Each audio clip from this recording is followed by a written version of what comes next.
Yan na ba si Michael? Yung anak ni kumparing Fidel? Barakong-barako na. Kanino pa magmamana? Eh di sama niya. Hoy, Michael! Sino na naman yung babae kasama mo, ha? Sabi mo nakaraan ako yung gusto mo, di ba? Hoy! Anong ikaw? Ako lang yung nilalandi niya nung nakaraan. Sabi pa nga na gusto na akong pakasalan. Ako yung gusto ni Michael ngayon, okay? Ay, Michael! Nakilala po ako sa amin bilang parang isang babaero kasi noong high school po ako, tsaka nagkakaedad po. Marami po ako nakakasamang babae. Pero may sekreto po talaga ako na hindi nila alam. Ganda! Ang ganda! Uy! Tol, bakit? Tol, basta. Matagal ko nang namatag kung ano ka talaga. Okay? Sige, nasuotin mo na yung bagay sa yan. Michael! Michael! Sila nanay, tatay.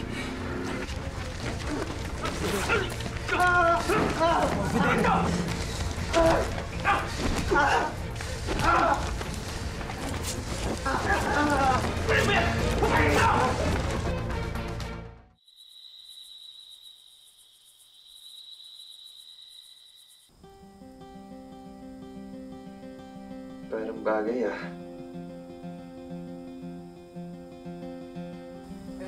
Bawi tayo bukas. Konti lang eh. Konti lang.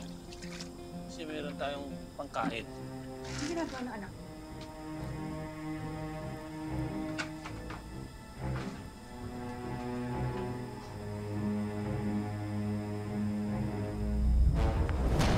May makeup yan! Ay, tay! Ano may makeup ka? Ano yan? Ha? Ayan ang bagay sa'yo. Eh bakit ka kasi nagme-makeup? Kalalaking tao na nag-makeup. Ano kang bakla? Ano kang bakla ka? Ang anak mo.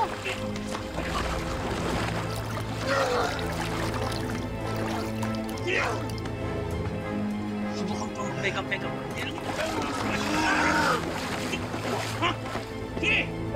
Tama na yan! Tama na!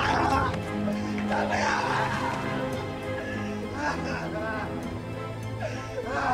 Ang pakiramdam ko po, tas nung nasisip ko, parang ang sakit po na ikaw na sarili mong mga magulang, hindi ka matanggap bilang isang beke, bilang isang bakla.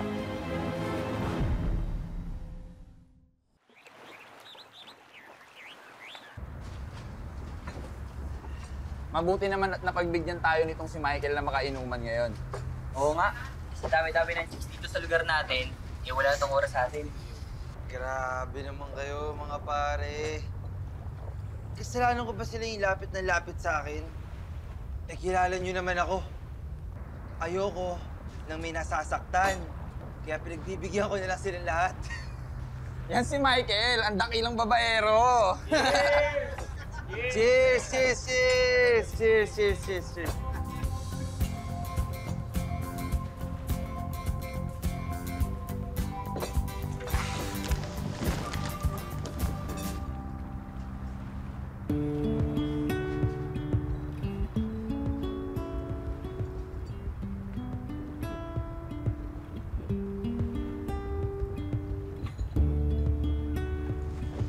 Okay lang.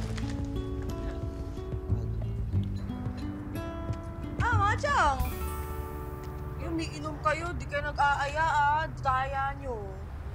Naku. Alam naman namin na si Michael ang habol mo sa inuman na to. Oo nga, halika na. Dito ka na sa tabi niyo. Sino kang sabi? Hi, Michael. Hey, Eliana. Alam mo bang matagal na kitang sa'yo? Talaga ba?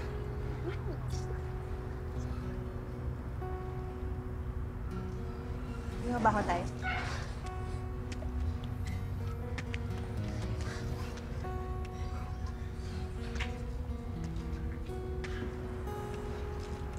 Minum ka.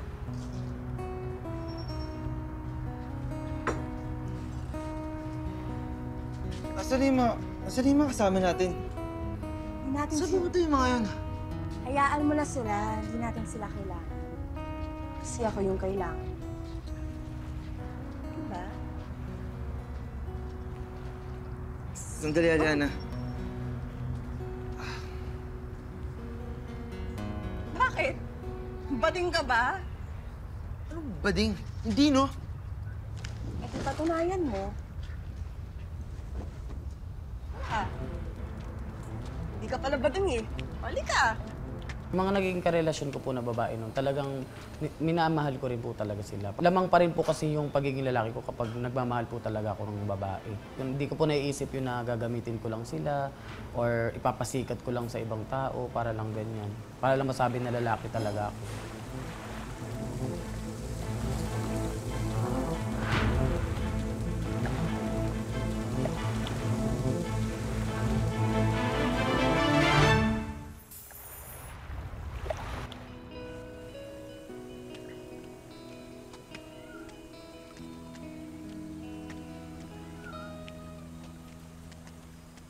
Pare.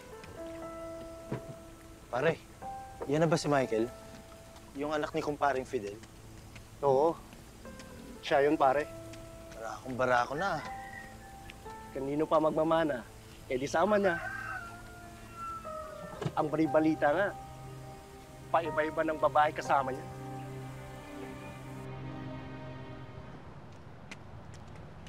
Oh, si Michael yun, di ba?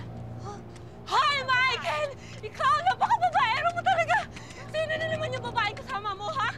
Sabi mo nakaraan ako yung gusto mo, di ba? Hoy! Anong ikaw? Ako lang yung nilalandi niya nung nakaraan. Sabi pa nga niya, gusto na akong pakasalan. Ano? Ikaw? Yan ba yung mukha ng babaeng pakakasalan? Tingnan mo nga yung sarili mo sa salamin. Di ba, Michael? Ay, wow, ha? Kung makapagsalita, akala mo naman kung sinong maganda. Ha? Aba, talaga? Oy, sandali mga babae mo ang hipon, ha? Pinagsasabi nyo. Ako yung gusto ni Michael ngayon, okay? Kaya if I were you, umalis kayo sa dadaanan namin, chupe. Hoy! Akin si Michael! Akin si Michael! Si Michael! Akin si Michael!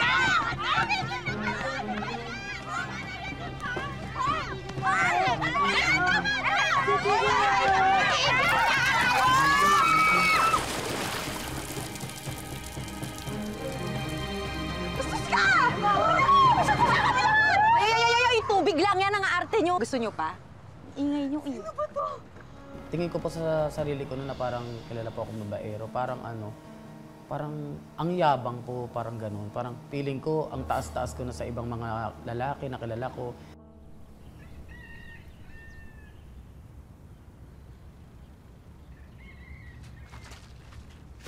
Yan, kasi. Napakababaero mo, kaya ka napapahamak eh. Eh, anong magagawa ko? Sila yung lapit ng lapit sa akin. Napakayabang talaga nito. Sinasabi ko sa'yo, kakaganyan mo, papahamak ka na naman.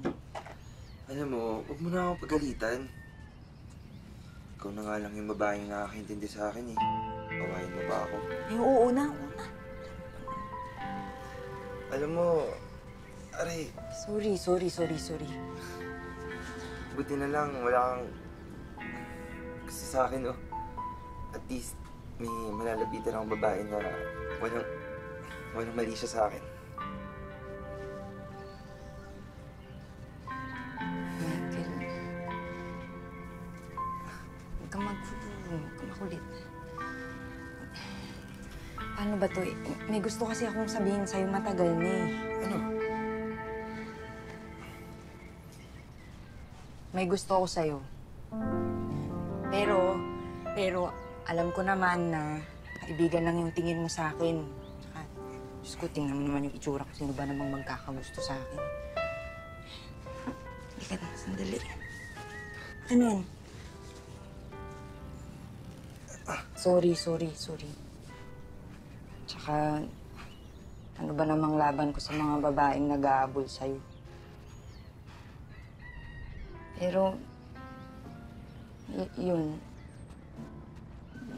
nararamdaman ko eh.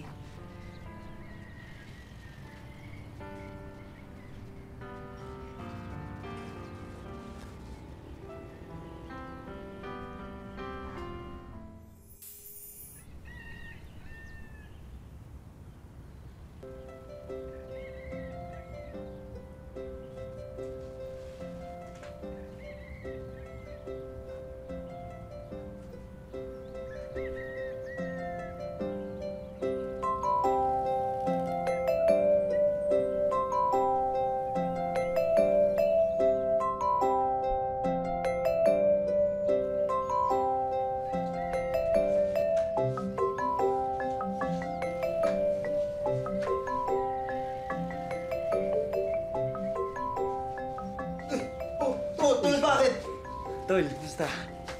Hindi, nag-aaya kasi yung mga tropa natin. Inom daw tayo mamaya. Tol, yung suot ko ngayon, pinapatawa ko lang yung sarili ko. Hindi. Wala lang to. Ano ka ba? Wala lang to, bro. Okay lang. Ano ka ba? Okay lang. Ano, bakit? Kasi hindi mo kailangan magsinungaling sa akin. Okay? Matagal ko nang ramdam kung ano ka talaga. Okay? Sige, nasuotin mo na yung bagay sa yan. Ayun, no? Diba?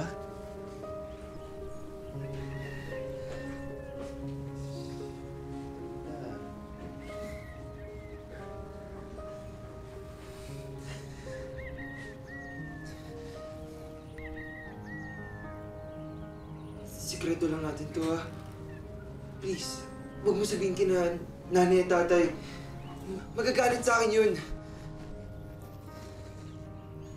Habang buhay ka na lang ba magtatago? Tsaka magpapanggap, ha? Alam mo kaya hindi mo nahanap sa babae kung ano yung gusto mo talaga? Kasi hindi naman talaga babae gusto mo. Diba? Ano, sama ka sa akin? Magbabangka tayo. Ha? Tara. Hindi ka na sumama ka sa akin. Dali. Tara. Tara. Balit lang ako, t-shirt. O sige, dali mo na yan. Dali mo na yan. Bilis naman na. Hintay ako dito.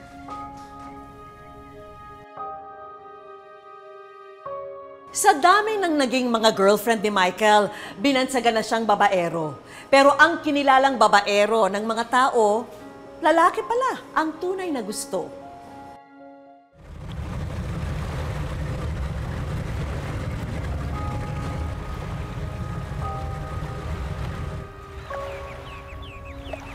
Bakit ba gusto mo isuot ko ulit to? Basta, may surprise na ako sa'yo. Dali, pikit ka muna. Pikit ka muna. Okay na, okay na, okay na. Yan! Ano to? Uwig. Yan, okay sa'yo yan. Dali. Try mo. Suotin ko? Oo!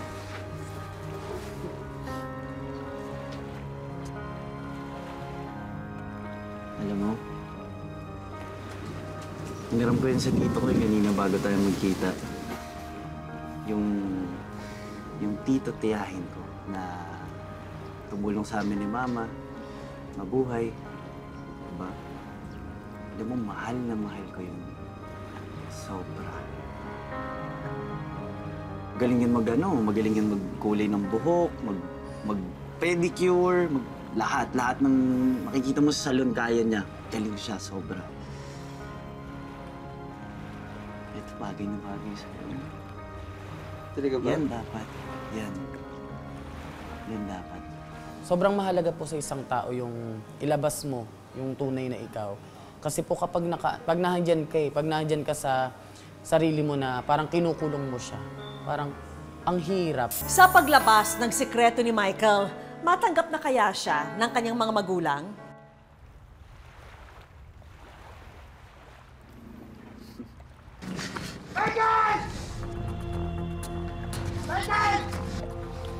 Sila nanay, tatay. Tara. Tara.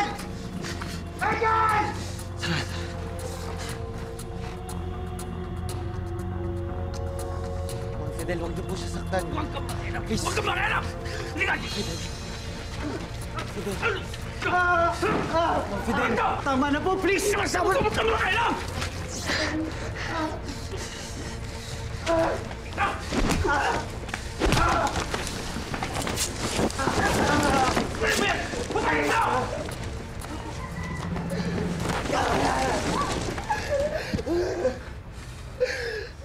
Tama na! Hindi nga po ako lalaki! Kahit na babae pa hirap na sa akin, hindi ko sila magugustuhan! Si Chiboy ang gusto ko! Si Chiboy ang mahal ko!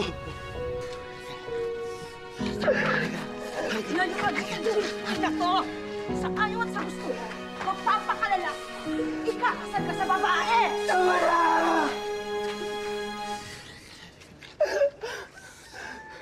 Ayoko na! Pagod huwag na ako diktahin niyo kung ano dapat o hindi ko dapat gawin. Kung di niyo ko kaya tanggapin, mas mabuti nang lumayas na ako sa bahay! Michael! Michael!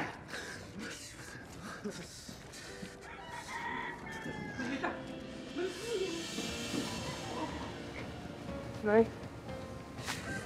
Nay! Nay! Nay! Nay!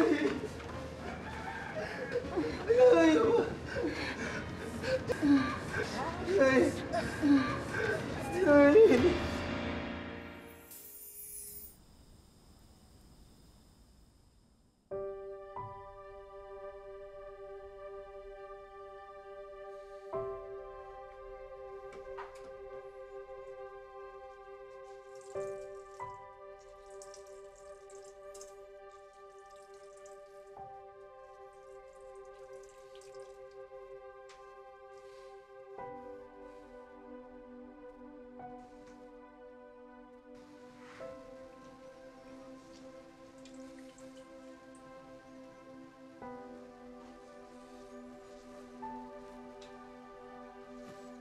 Nay, kamusta po pakiramdam niyo? Maayos-ayos naman, nak. Oh, bakit nandito ka pa? Kala ko ba lalayasan mo na kami?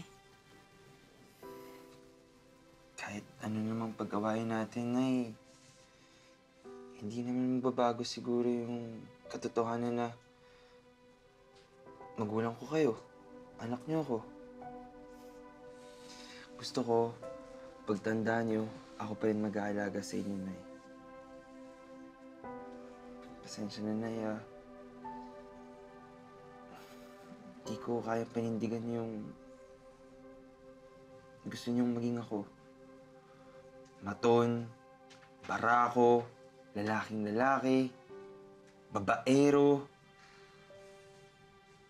Ito talaga ako, Nay. Sana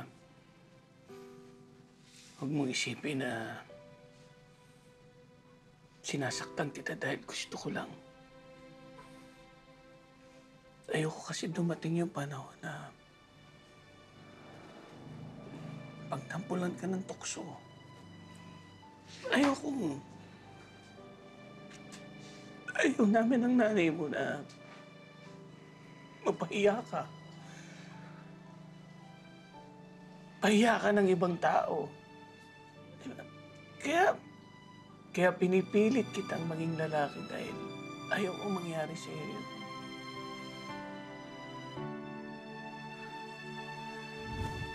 Abangan ang pagtatapos ng kwento ni Michael sa susunod na Sabado, 4 p.m. Pre, di ba yun yung anak ni Fidel? Ano nangyari? Bakit biglang bumigay? Hala, naging binabay. Michael? Ikaw ba yan? Ba't ganyan itsura mo? Kapag naging Becky ka po, hindi lang yan Becky ka lang eh. Merong kalakip dyan na may mga panghusga, may mga diskriminasyon, may mga panlalait, sasabihan ka pa ng abnormal, ganyan. Pero parang wala naman po sa amin yun bilang isang Becky. Parang isang ano lang po, isang pasok sa kabilang tenga, labas sa kabilang tenga. Bakla! Bakla si Michael! Manloloko! Panagutan? Anong ibig mong sabihin? Buntis kaming dalawa. Nung nalaman ko po na buntis siya, parang feeling ko na takot ba ako o masaya? Parang halo po yung nararamdaman ko kasi magiging tatay ako na ganito yung itsura ko, ganyan. Tapos magiging ama ba ako na, tatanggapin ba ako ng anak ko na Becky ako, ganyan. Ayun po yung nasa isip ko, natatakot ako o masaya. Magpakalalaki ang anak mo at panagutan niya tong anak ko. Hindi ko na po kayang bumalik sa kasinungalingan. Taklang to! Mas sumusobra ka na talaga, ha? Loko ka na! Tama na! Pumasok na tayo. Hayaan mo na sila. Tulong! Kasama mo ko sa lahat ng laban mo, okay? Hindi kita iiwan. Hindi kita papabayaan, okay? Isipin mo lagi yan, ha? Okay? Okay. Mga kapuso, lagi po nating tandaan, hanggat hindi tayo napapagod, humiling at maniwala, hindi tayo mapapagod lumaban sa buhay. Ako po si Vicky Morales at ito po ang Wish Ko Lang.